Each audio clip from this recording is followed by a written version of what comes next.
आया। शंख सती जग जननी भवानी जाते हैं, संत आश्रम में प्रवेश करते हैं। संत जी ने दंडवत प्रणाम किया।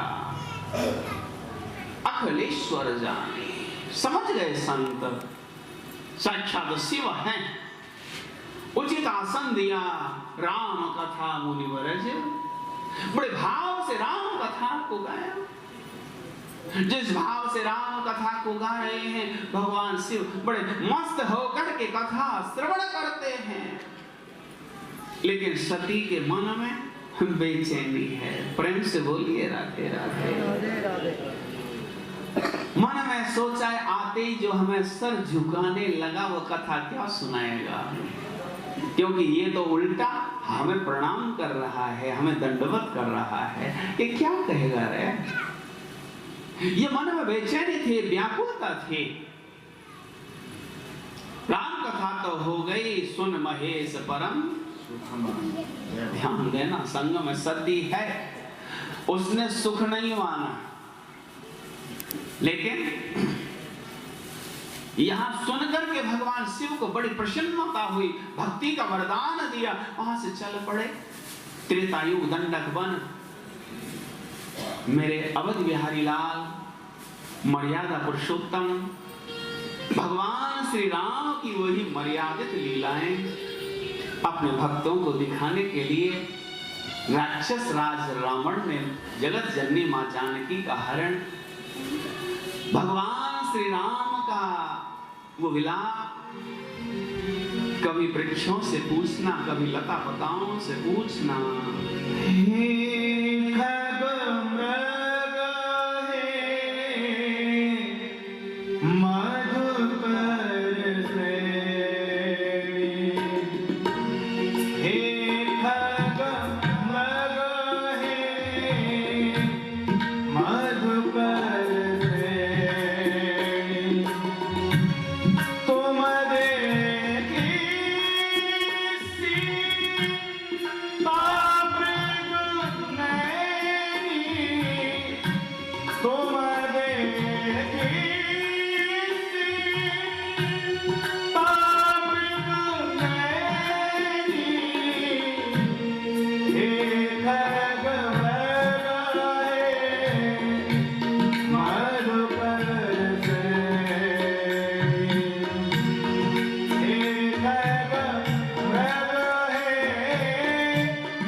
से पूछते हुए, लता पताओं से पूछते हुए, क्या प्राण प्रिय जानकी को देखा है?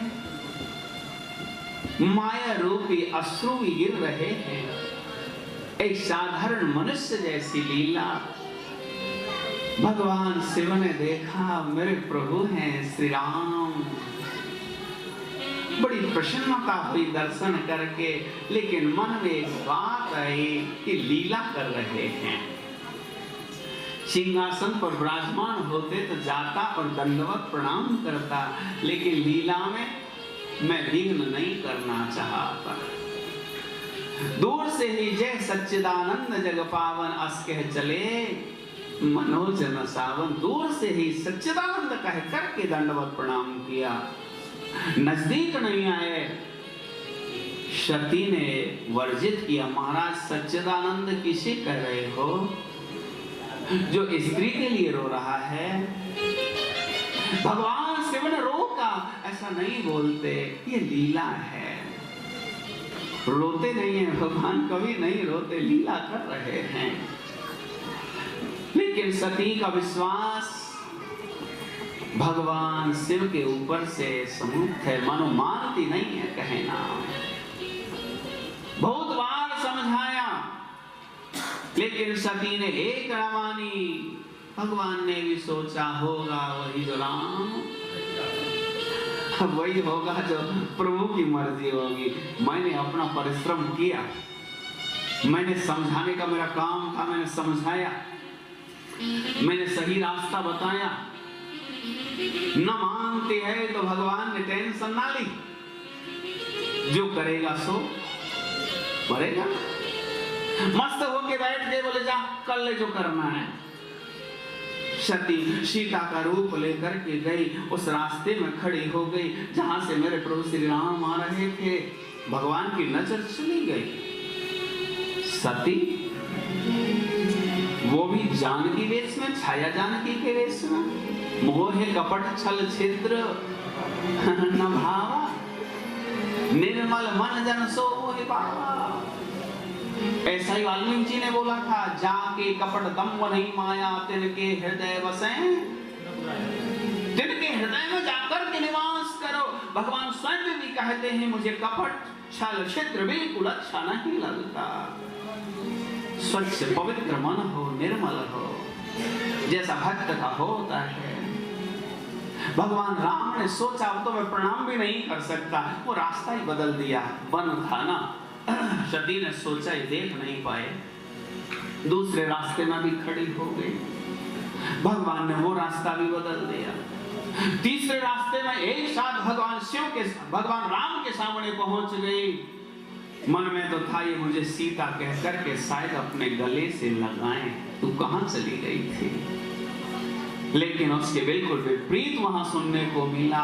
भगवान शिव ने तुरंत कहा, कहीं बहोरी कहाँ वृष के तुम, कहीं बहोरी कहाँ वृष के तुम, विपिन अकेली हिरण्य हेतु, विपिन अकेली हिरण्य हेतु, कहीं बहोरी कहाँ वृष के तुम, कहीं बहोरी कहाँ वृष के तुम।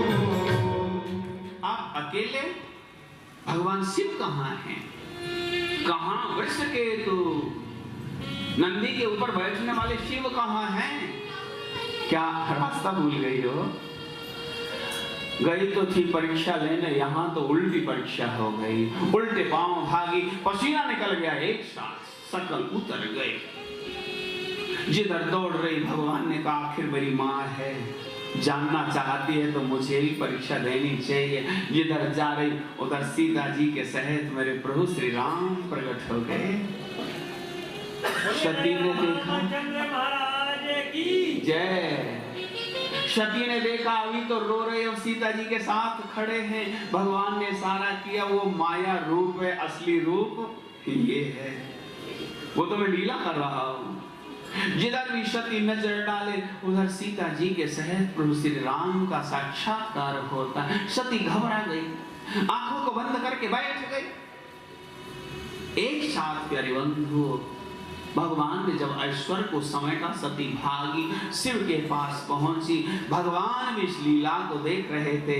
हंस पूछी कुशलात, हंसते हुए कुशलता पूछी, तेरा काम हो गया, अब तो ठीक है। ध्यान देना, गलती होना कोई बहुत बड़ी बात नहीं है। हो सकता है, मैंने पहले भी बोला था कि शास्त्र भी मानता है, हो सकता है, लेकिन गलती को स्वीकार कर लेना ये मानवता है। सहज स्वीकार कर लो, गलती हो गई, ठीक है साहब, हमसे गलती हुई है, हम मानते हैं। सती ने वही गलती दोबारा कर दी। कृष्ण परीक्षा लीन गोसाई कीन प्रणाम, बिल्कुल छुपाव किया, झूठ बोला, मैंने कोई परीक्षा नहीं करी। गलती हो गई तो भगवान शिव तो दया के सागर है, क्षमा मांग लेती, बोल देती, हाँ साहब आपकी बात बिल्कुल सही है, गलती हो गई, मेरी बुद्धि पे ही पर्दा पड़ गया था। पर बात ये, वो तो सती थी, बुरा नहीं मानना, माताओं का थोड़ा ईगो तो होता है। ज्यादातर फिर आदमी कोई गलती माननी पड़ती है, वो तो कोई बात नहीं, हमारी गलती सही, ऐसे ही ठीक है। सती ने कहा मानिए, भगवान शिव समझ गए, प्रण कर लिया, इसका मतलब अब इसके साथ मेरा मिलन नहीं होगा। यहां से चल पड़े, कैलाश पर पहुंचे। भगवान शिव तो समाधि में मस्त होकर के बैठ गए और सती के मन में वो टेंशन, वो चिंता, वो वेदना, किससे बातें करूं जिससे मन का बोझ हल्का हो जाए। कोई नहीं है कैलाश पर, इधर उधर देखती है, और ये वास्तविकता ही अपनी मन की बात जब तक किसी से कह ना दें तब तक इनके मन पर बोझ बना रहता है। ये वास्तविकता है। अगर 2 रोटी कम भी मिल जाए तो गुजारा कर लेंगे, लेकिन बतराने को टाइम जरूर चाहिए थोड़ा। वो कोई तो हो जो मन की बात सुने। अब दीवारों से थोड़े माथा मारो। और वो भी तर्क करने वाला ना हो, सामने केवल सुनने वाला हो। प्रेम से बोलो राधे राधे। ऐसे नहीं वो तर्क करे उल्टा जवाब दे, नहीं, फिर अपनी नहीं पटती। कहे बिल्कुल ठीक बात है, बिल्कुल सही है, तो ऐसे समझो इनका मन का बोझ हल्का हो जाता है। अब सती जब देख विमान जा रहा था, इशारा दिया, एक देवी आई, बोले सती तू यहाँ तेरे बाप के घर इतना बड़ा यज्ञ। आहा, कोई बात नहीं, इसका मतलब नौता नहीं मिला, निमंत्रण नहीं आया। नहीं, निमंत्रण तो जरूर आया, मेरा बाप मुझसे बहुत प्रेम करता है, लेकिन ऐसा भोला मिल गया है, कैलाश की चुटिया पे बैठ गया लेके। कोई निमंत्रण पत्र लेके आया होगा, कहीं बर्फ में पड़ा होगा रास्ते में, यहाँ कैसे पहुंच जाता। अब उसके मन में आया, अब ये अच्छा अवसर भी है, मौका भी है, बाप के घर यज्ञ भी है, तो क्यों ना इस बहाने से चलें। माँ से, बहन से, बाप से बातें करूंगी, मन का बोझ थोड़ा हल्का हो जाएगा, कुछ दिन में मेरा मन शांत हो जाएगा, तो उसके बाद देखेंगे आगे। और सती ने देखा पर ये भोलेनाथ तो समाधि में, और समाधि भी ऐसी नहीं है कि 1 दिन 2 दिन, हो सकता है हजारों साल लगी रहे। सती गई जाकर के समाधि में सेवा करनी शुरू कर दी।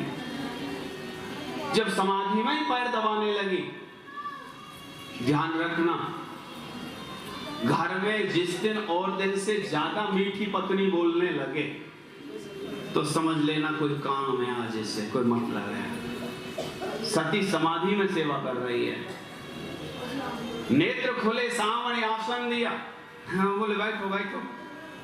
बोले महाराज क्या यज्ञ में नहीं चलोगे? बोले निमंत्रण नहीं मिला, आमत ही हर्षे नहीं, नैनन नहीं स्नेह, तुलसी कहो न जाइयो चाहे कंचन वर्षे, नहीं जाना चाहिए, तुलसी बाबा कहते हैं। बोले नहीं महाराज, बेटी बाप के घर तो कभी चली जाए, बोले उत्सव के समय नहीं जाना चाहिए, ऐसा नियम है, क्योंकि हमारे शास्त्र में तो बेटी को सबसे पहले निमंत्रण और बुलाया जाता है। पहले बेटी आए, उसके बाद बाकी सबका नंबर आता है। अब तुझे तो निमंत्रण नहीं मिला। बोले नहीं महाराज मैं जाऊंगी। अब हट पकड़ गई, बाल हट, राज हट, और तीसरी कौन सी है? अच्छा, त्रिया हट। हाँ, आपको ज्ञान तो है, प्रेम से बोलिए ना। तो इनके सामने तो भगवान में पीछे हटता है भाई, मानते हैं, संतों ने लिखा है, वो बिल्कुल पीछे हट जाते हैं। भगवान शिव ने कहा तो ठीक है नंदी, जितने वस्त्र आभूषण है इनको ले जाओ और यज्ञ में पहुंचा दो। यज्ञ में जाती है, सब देवताओं की पूजा, सबका आसन, पूजा सामग्री, लेकिन शिव के लिए ना कहीं सुपारी तक चढ़ाई गई, ना कोई आसन दिया गया। छोटी से छोटी पूजा या बड़े से बड़ा यज्ञ ऐसा नहीं हो सकता जिसमें शिव की आराधना ना हो। शिव द्रोही मम दास कहावा, सो नर मोह सपने नहीं। स्वप्न में भी मुझे प्राप्त नहीं कर सकता जो शिव की निंदा करता हो, क्योंकि शिव आराधना के बाद ही वैष्णव आराधना का अधिकार हमें प्राप्त होता है। ध्यान देना, जब शिव आराधना है तो शिव से ही हमें वैष्णवता मिलती है, और वैष्णव आराधना करने के हम अधिकारी बन जाते हैं। लेकिन यहाँ सती ने पिता से साधर भले ही मिली एक माता, माँ ने जरूर हृदय से लगाया कि माँ तो माँ है, पुत्र को पुत्र जाए बचत को माता न होती। माँ को माता थोड़ी होती है, कभी पुत्र को पुत्र होता है हृदय से। लेकिन बाप से पूछा, क्रोध में आकर के कहने लगे अच्छा हुआ तो शिव को त्याग करके आ गई, और कभी शिव शरण में न जाना। सती को इतना क्रोध आया, फिर सती ने योग के माध्यम से अपने शरीर को ही त्याग दिया, छोड़ दिया। जैसे ही शरीर को त्याग दिया, शिव गणों ने प्रवेश किया। भृगु ऋषि ने अग्नि में आहुति डाली, भृक्षंग पुरुषों को उत्पन्न किया, शिव गणों को बीट कर बाहर कर दिया। ये संदेश नारद जी ने भगवान शिव को पहुंचाया। भगवान ने वीरभद्र को उत्पन्न किया, विशाल सेना लेकर के गए, यज्ञ को विध्वंस किया, यज्ञ आचार्यों को दंड दिया गया, वहां यज्ञ विध्वंस हो गया। देवता जहां की तहां जाकर गुफाओं में छुप जाते हैं। बहुत समय हो गया, सभी देवता व्याकुल। अब यज्ञ को पूरा करने के लिए ब्रह्मादिक देवता इकट्ठे हुए और भगवान शिव की आराधना करना प्रारंभ कर दिया। शिव को बड़े भाव से, आप भी हमारे साथ शिव आराधना करेंगे, भगवान शिव को मनाएंगे, और भाव से ताली बजाते हुए भगवान शिव को पुकारना। भोला मेरा भोला भाला, भोला सब जब से है निराला, भोला सब दुख हरने वाला, भोला झोली भरने वाला। बम भोले बम भोले बम बम बम, बम भोले बम भोले बम बम बम, बम भोले बम भोले बम बम बम, बम भोले बम भोले बम बम बम, भोले बम भोले बम बम बम, बम भोले बम भोले बम बम बम, बम भोले बम भोले बम बम बम, बम भोले बम भोले बम बम बम। यही वो मंत्र है, यही वो मंत्र है, यही वो तंत्र है, यही वो मंत्र है, प्रेम से जपोगे तो मिलेंगे सारे बम। भोले बम भोले बम बम बम, बम भोले बम भोले बम बम बम, भोले बम भोले बम बम बम, बम भोले बम भोले बम बम बम। हरि बोल।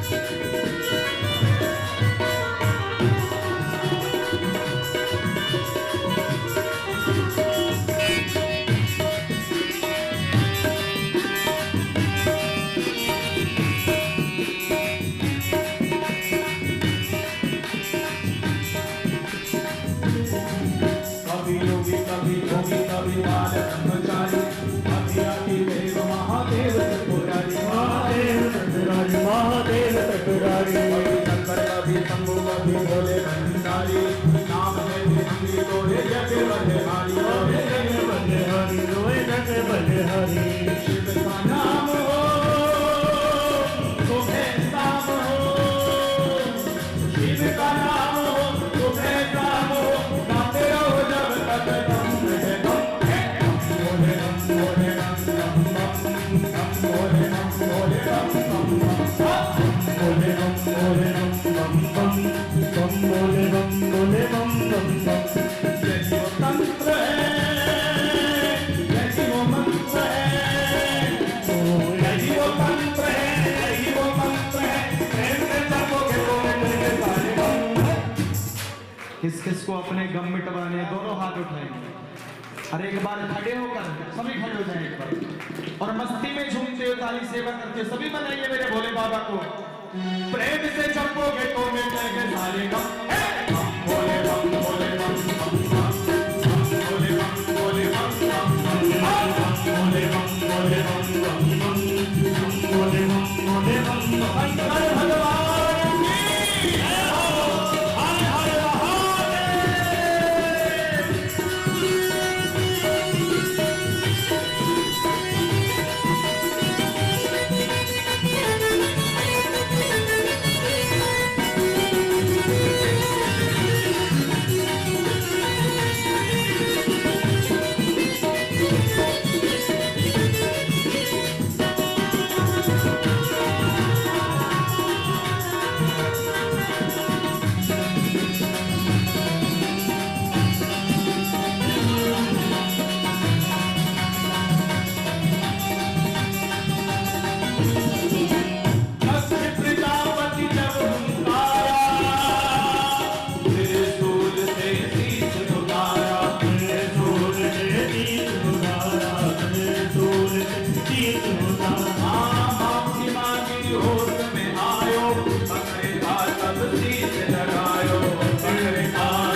कंचन थारी आरती करो ब्रज नारी, आरती करो ब्रज नारी, ले कंचन थारी आरती करो ब्रज नारी। भावना भक्त की ज्योति, भावना भक्त की ज्योति, अनमोल प्रेम के मोती, अनमोल प्रेम के मोती, ओ रस पूर्ण सो भली जारी भक्ति सत्तारी, आरती करो ब्रज नारी, आरती करो ब्रज नारी, ले कंचन थारी आरती करो ब्रज नारी।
कृष्णा जय शंकर जय माता दी। ਅੱਜ ਜੋ ਕਿ ਸਾਡੇ ਵੱਡੇ ਭਾਬੀ ਜੀ ਮਧੂ ਮਿੱਤਲ ਲਵਲੀ ਗਰੁੱਪ ਭਰਜਾਈ ਜੀ ਕਹਿਣ ਤੇ ਅੱਜ ਇੱਥੇ ਆਏ ਆ। ਇਹ ਸਾਡੇ ਨਾਲ ਬਹੁਤ ਚਿਰਾਂ ਦਾ ਮਤਲਬ ਇਹਨਾਂ ਨਾਲ ਫੈਮਿਲੀ ਰਿਲੇਸ਼ਨ ਹੈ। ਇੱਕ ਸਾਰੇ ਹੀ ਸਾਡੇ ਭਾਬੀਆਂ ਵੀ ਆ, ਭਰਜਾਈਆਂ ਵੀ ਆ, ਚਾਚੀ ਤਾਈਆਂ ਵੀ ਆ। ਸਾਰਿਆਂ ਨੂੰ ਅੱਜ ਇੱਥੋਂ ਮੈਂ ਲੱਖ ਲੱਖ ਵਧਾਈ ਦਿੰਦਾ ਸ੍ਰੀ ਸਨਾਤਨ ਧਰਮ ਰਾਮਾ ਮੰਦਿਰ ਵੱਲੋਂ, ਆਪਣੇ ਵੱਲੋਂ, ਔਰ ਜਿਹੜਾ ਕਿ ਸਾਡਾ ਸਾਥ ਦੇ ਰਿਹਾ ਕਲੋਜੀਆ ਫੈਮਿਲੀ, ਸਾਰੇ ਕੈਂਟ ਵਾਲੇ, ਸਾਡੇ ਕਾਲੇ ਦੇ ਵਾਈਫ ਔਰ ਸਾਰੇ ਸਾਡੇ ਜਿੰਨੇ ਵੀ ਆ। ਅੱਜ ਬਹੁਤ ਜੋ ਕਿ ਫੈਂਸੀ ਟੈਂਟ ਵਾਲੇ ਭਾਬੀ ਜੀ ਵੀ ਆਏ, ਸਾਰੇ ਜਿੰਨੇ ਵੀ ਆ। ਹੁਣ ਮੈਨੂੰ ਕਈਆਂ ਦੇ ਨਾਲ ਹੀ ਪਤਾ ਨਾ, ਗੁੱਸਾ ਨਾ ਸਾਰੇ ਨੇ ਕਰਿਓ ਤੇ ਬੜੇ ਪਿਆਰ ਨਾਲ। ਸਭ ਤੋਂ ਇੱਕ ਬੇਨਤੀ ਹੈਗੀ ਕਿ ਸਾਰਿਆਂ ਨੇ ਬੜੇ ਪਿਆਰ ਨਾਲ ਰੋਜ਼ ਹੀ ਪ੍ਰਸ਼ਾਦ ਲੈ ਕੇ ਜਾਣਾ, ਕਾਹਲੀ ਨਹੀਂ ਕਰਨੀ ਕਿਸੇ ਵੀ ਚੀਜ਼ ਦੀ। ਸਾਰਿਆਂ ਵਾਸਤੇ ਪ੍ਰਸ਼ਾਦ ਕ੍ਰਿਸ਼ਨ ਭਗਵਾਨ ਜੀ ਦੀ ਕਿਰਪਾ ਦੇ ਨਾਲ ਹੋ ਰਿਹਾ। ਅਸੀਂ ਕੁਛ ਵੀ ਨਹੀਂ ਕਰ ਰਹੇ ਹਾਂ ਇਹਦੇ ਵਿੱਚ। ਤੇ ਅੱਜ ਜੋ ਕਿ ਸਾਡੇ ਪੰਡਤ ਜੀ ਨੇ, ਸਾਡੇ ਗੁਰੂ ਜੀ ਜੋ ਬੰਦਰਾ ਮਿੱਤਰਾਵਨ ਤੋਂ ਆਏ ਆ, ਜਿਹੜੇ ਕਹਿਣ ਨਹੀਂ ਹੁੰਦਾ ਨਾ, ਇੰਨੀ ਖੁਸ਼ੀ ਹੋਈ ਹੈ ਇਹਨਾਂ ਵੱਲੋਂ। ਔਰ ਸਾਡੇ ਖਾਸ ਤੌਰ ਦੇ ਉੱਪਰ ਸਾਡੇ ਵੈਸ਼ ਪਰਿਵਾਰ, ਸਾਡੇ ਅੰਕਲ ਮੰਗਲ ਜੀ ਹੈ, ਉਹਨਾਂ ਦਾ ਵੀ ਬਹੁਤ ਆਸ਼ੀਰਵਾਦ ਹੈ। ਔਰ ਅੱਜ ਮੈਂ ਮੰਨ ਗਿਆ ਕਿ ਸਾਰੇ ਜਣੇ ਦਾ ਪ੍ਰਭੂ ਭੋਲੇਨਾਥ ਜੀ ਦਾ ਨਾਮ ਹੀ ਲੈਂਦੇ ਨਾ। ਸਾਡੇ ਇੱਕ ਮਿੱਤਰ ਹੈਗੇ, ਉਹ ਕਹਿੰਦੇ ਭੋਲੇਨਾਥ ਦਾ ਮੇਰਾ ਭਰਾ ਹੈ। ਵਾਕਈ ਜਿਹਦੇ ਜਿਹਦੇ ਜਿਸ ਤਰ੍ਹਾਂ ਹੁੰਦਾ ਹੈ, ਲੇਕਿਨ ਬਹੁਤ ਆਨੰਦ ਆਇਆ। ਇੱਦਾਂ ਹੀ ਸਾਰਿਆਂ ਦਾ ਆਸ਼ੀਰਵਾਦ ਸਾਡੇ ਤੇ ਬਣਿਆ ਰਵੇ। ਔਰ ਇਸ ਤਰ੍ਹਾਂ ਅਸੀਂ ਹਰ ਸਾਲ ਕੋਸ਼ਿਸ਼ ਕਰੀਏ ਭਗਵਤ ਕਰਾਉਣ ਦੀ ਵੀ ਔਰ ਜਾਗਰਣ ਕਰਾਉਣ ਦੀ ਵੀ। ਇਹ ਮਹਾਮਾਈ ਸਾਨੂੰ ਆਸ਼ੀਰਵਾਦ ਦੇਵੇ, ਇਹਨਾਂ ਪੰਡਤ ਜੀ ਦਾ ਵੀ ਆਸ਼ੀਰਵਾਦ ਰਵੇ ਸਾਡੇ ਤੇ, ਕਿਉਂਕਿ ਕੁਛ ਹੈ ਕਿ ਇਹਨਾਂ ਨੂੰ ਪਤਾ ਵੀ ਕਿੱਦਾਂ ਹੋ ਰਿਹਾ। ਕਰਾ ਤਾਂ ਭਗਵਾਨ ਖੁਦ ਹੀ ਰਿਹਾ ਵਾ। ਸਾਡੀ ਇੰਨੇ ਜੋਗੇ ਅਸੀਂ ਹੈ ਹੀ ਨਹੀਂ ਗੇ ਕੁਛ ਵੀ, ਮਤਲਬ ਕਿੱਦਾਂ ਇਹਨਾਂ ਨੇ ਦੇਣਾ, ਜੋ ਵੀ ਦੇਣਾ ਹੈਗਾ ਆਪਣੇ ਕੋਲ ਕੁਛ ਵੀ ਨਹੀਂ ਹੈ। ਇਹਨਾਂ ਦੀ ਕਿਰਪਾ ਨਾਲ ਸਾਰਾ ਕੁਝ ਹੋ ਰਿਹਾ ਹੈ। ਕਹਿਣ ਲਈ ਹੈ ਹੀ ਨਹੀਂ, ਵੰਡੀ ਨਹੀਂ ਮੇਰੇ ਹੈਗਾ ਕਿ ਮੈਂ ਇਹਨਾਂ ਕਹਾਂ ਤੁਹਾਨੂੰ ਸਾਰਿਆਂ ਨੂੰ। ਤੇ ਅੱਜ ਸਾਡੇ ਫੈਂਸੀ ਔਰ ਮਧੂ ਭਰਜਾਈ ਜੀ ਲਵਲੀ ਗਰੁੱਪ ਉਹ ਆ ਕੇ ਆਰਤੀ, ਰੀਤਿਕਾ, ਸਾਰਾ ਪਰਿਵਾਰ ਆ ਕੇ ਸਾਰੇ ਜਣੇ ਪਿਆਰ ਨਾਲ ਆਰਤੀ ਵੀ ਕਰੋ, ਕਾਲੀ ਨਾ ਕਰੋ। ਭਗਵਾਨ ਜੀ ਆਪਣੇ ਕੋਲ ਹੀ ਇੱਥੇ ਰਹਿਣੇ, ਇਹਨਾਂ ਕੋਲ ਜਾਣਾ ਕਿਤੇ। श्री राधे, जय श्री कृष्णा, जय माता दी, जय शंकर भगवान दी। ਅੱਜ ਜੋ ਕਿ ਕੱਲ ਕਲਸ਼ ਯਾਤਰਾ ਨਿਕਲੀ ਗਈ ਸੀ ਸ੍ਰੀ ਸਨਾਤਨ ਧਰਮ ਰਾਮਾ ਮੰਦਿਰ ਵੱਲੋਂ, ਔਰ ਅਸੀਂ ਸਾਰੇ ਜਣੇ ਮਿਲ ਕੇ, ਸਾਡੇ ਕਨੋਜੀਆ ਪਰਿਵਾਰ, ਯਾਦਵ ਪਰਿਵਾਰ, ਇਹਨਾਂ ਵੱਲੋਂ ਸਾਰਿਆਂ ਦਾ ਵੱਲੋਂ ਆਸ਼ੀਰਵਾਦ ਹੈ। ਕਮਲ ਚੌਹਾਨ ਜੀ ਪ੍ਰਧਾਨ ਸਾਡੇ, ਕੱਲ ਕਲਸ਼ ਯਾਤਰਾ ਤੋਂ ਬਾਅਦ ਇਹਨਾਂ ਨੇ ਜੋ ਸਾਡੇ ਮਥੁਰਾ ਬਿੰਦਰਾਵਨ ਤੋਂ ਆਏ ਨੇ ਸਾਡੇ ਗੁਰੂ ਜੀ, ਉਹਨਾਂ ਨੇ ਭਗਵਤ ਦੀ ਸ਼ੁਰੂ ਕੀਤੀ ਕਥਾ। ਅੱਜ ਉਹ ਜਿਹੜਾ ਕਥਾ ਦਾ ਦੂਸਰਾ ਦਿਨ ਹੈ, ਔਰ ਸਾਰੇ ਸਾਡੇ ਕੈਂਟ ਨੇ ਆ ਕੇ ਸ਼੍ਰੀ ਕ੍ਰਿਸ਼ਨ ਭਗਵਾਨ ਜੀ ਦੇ ਚਰਨਾਂ 'ਚ ਮੱਥਾ ਟੇਕਿਆ ਔਰ ਆਸ਼ੀਰਵਾਦ ਲਿਆ। ਔਰ ਅੱਜ ਜੋ ਆਰਤੀ ਸੀਗੀ ਉਹ ਹੋਈ ਹੈਗੀ ਹੈ। ਆਪਣੇ ਵੱਲੋਂ ਮੈਂ ਆਪਣੇ ਪਰਿਵਾਰ ਵੱਲੋਂ ਸਾਰਿਆਂ ਨੂੰ ਲੱਖ ਲੱਖ ਵਧਾਈ ਦਿੰਦਾ। ਜੈ ਸ਼੍ਰੀ ਰਾਧੇ, ਜੈ ਸ਼੍ਰੀ ਕ੍ਰਿਸ਼ਨਾ, ਜੈ ਕ੍ਰਿਸ਼ਨਾ, ਜੈ ਰਾਧੇ। जय श्री राम, जय श्री राम, राधे कृष्णा, राधे कृष्णा। श्री सनातन धर्म रामा मंदिर ਦੇ ਵਿੱਚ ਭਾਗਵਤ ਕਥਾ ਦਾ ਸ਼ੁਭ ਆਰੰਭ 16 ਤਰੀਕ ਨੂੰ ਕਲਸ਼ ਯਾਤਰਾ ਦੇ ਨਾਲ ਕੀਤਾ ਗਿਆ, ਜਿਹੜੀ ਕਿ ਬਾਜ਼ਾਰ ਦੇ ਵਿੱਚ ਹੁਮ ਹਮਾ ਕੇ ਕਲਸ਼ ਯਾਤਰਾ ਕੱਢੀ ਗਈ ਹੈ। ਔਰ ਉਹਦੇ ਬਾਅਦ ਉਪਰਾਂਤ ਦੇ ਬਾਅਦ ਆ ਗਏ ਸੰਗਤ ਨੂੰ ਆਂਦਿਆਂ ਨੂੰ ਅਸੀਂ ਲੰਗਰ ਦਾ ਵੀ ਇੰਤਜ਼ਾਮ ਕੀਤਾ ਸੀ, ਉਹ ਵੀ ਖਵਾਇਆ। ਉਹਦੇ ਬਾਅਦ 3 ਵਜੇ ਤੋਂ ਲੈ ਕੇ 6 ਵਜੇ तक श्री धर्मचार्य जी, साढ़े बिंद्रावन से धर्मचार्य जी आए हैं, जिन्होंने कथा का शुभ आरंभ अपने 3 से 6 बजे तक किया है। और दूसरे दिन आज कथा की गई है। आज इन्होंने प्रवक्ता अपने सती का प्रसंग सुनाया और कलयुग का कि कलयुग कहाँ होता है। कलयुग 4 जगह होता है। कलयुग को बताने के लिए हमारे महाराज ने बताया कि एक वास सोने में होता है, एक वास अपने शराब खाने में होता है, एक वास वैश्य में होता है। हम इनका प्रसंग सुनकर सारी जनता को पता लगता है कि आज का ज़माने में क्या हो रहा है। सती होना कहने का मतलब ये होता है कि हमने किसी के बिना घर में नहीं जाना चाहिए, चाहे माँ बाप ही हो चाहे कोई हो, बिन बुलाए नहीं जाना चाहिए। उनका प्रसंग के बाद सती हो अपने साथ सती हो गई। सती होने के बाद अपना प्रसंग हो गया और ये कथा जो चलेगी 16 तारीख से लेकर 23 तारीख तक चलेगी। 23 तारीख को हवन यज्ञ किया जाएगा और शीतल बीज जी हमारे प्रधान जो हैं देवी तालाब मंदिर के और हॉस्पिटल के, हम उनको 21 तारीख का निमंत्रण दिया है। वो जहाँ आएंगे हम उनका भाग्य स्वागत करेंगे। उनके आने पे हम जय श्री राम, जय श्री राम।